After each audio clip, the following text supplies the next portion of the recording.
এবার দুষ্কৃতীদের নিশানায় সুস্বাস্থ্য কেন্দ্র। সোমবার গভীর রাতে কোচবিহারের দিনহাটায় বাসন্তীর হাট সুস্বাস্থ্য কেন্দ্রে ব্যাপক বোমাবাজি। মঙ্গলবার সকালেও ছড়িয়ে ছিটিয়ে পড়ে থাকতে দেখা যায় বোমার সুতলি। ঘটনায় শুরু রাজনৈতিক চাপান্তর। এলাকায় শান্তি বিঘ্নিত করতে ও তৃণমূলকে কালিমালিপ্ত করার জন্যই সমাজ বিরোধীরাই এই কাণ্ড ঘটিয়েছে। ঘটনার সঙ্গে জড়িতদের ছাড়া হবে না, নাম না করে বিজেপিকে হুঁশিয়ারি শাসক শিবিরের। কিছু সমাজ বিরোধী দুষ্কৃতীরা এসব কাজ করেছে, যে একটা শান্তি পরিবেশকে নষ্ট করার জন্য।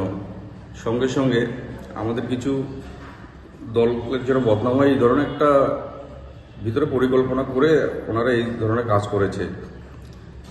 আমরা পুলিশকে কমপ্লেন দিয়েছি, পুলিশ এসেছে, পুলিশ ইনভেস্টিগেশন করছে।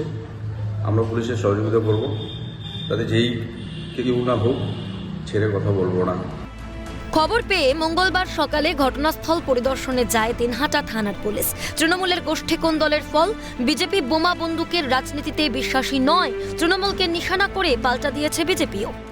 আমরা মনে করি পুলিশ সঠিক তদন্ত করুক, তাহলেই আসল দোষী এবং এই যে এদের যে গোষ্ঠী কন্দল সেটাই প্রকাশ্যে আসবে। ওরা মিথ্যা বিজেপির নামে অভিযোগ করার চেষ্টা করছে। বিজেপি বোমা বন্দুক গুলির রাজনীতি বিজেপি করে না। বিজেপির এরকম কোনো অভিলাষ, ইচ্ছা, আকাঙ্ক্ষা বিজেপির নেই। এটা সম্পূর্ণই ওদের গোষ্ঠী কন্দলের ফল।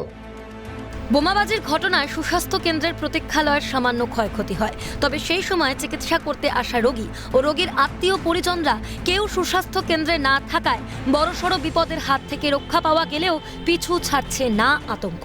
প্রশ্ন উঠছে, মুড়িমুড়কির মতো এত বোমা বন্দুক আসছে কোথা থেকে?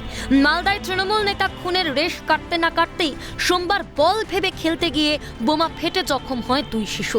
তবে কি বাংলায় বাড়ছে দুষ্কৃতী দৌরাত্ম্য? বোমা বারুদ স্তূপের উপর দাঁড়িয়ে বাংলা মানুষের জীবন নিয়ে খেলা বন্ধ হবে কবে? শশীকেশ রায়ের রিপোর্ট, ক্যালকাটা নিউজ।